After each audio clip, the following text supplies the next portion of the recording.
Ito yung coins namin dito sa Canada. Yan. O, di ba? Parang sa Pilipinas lang.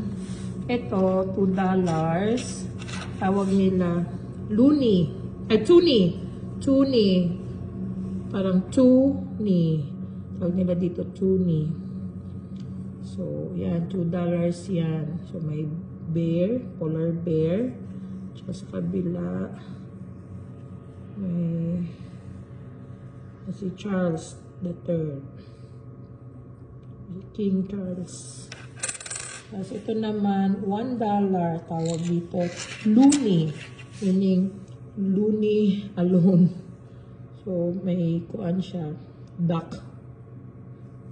Pero iba-iba yung mga picture niyan dito. Merong mga special. Tapos andito si Queen Elizabeth II. Ito naman, 25 cents. Tawag nila dito, quarter.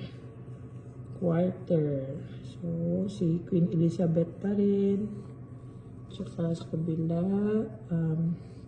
elkhorn. Parang deer na malaki.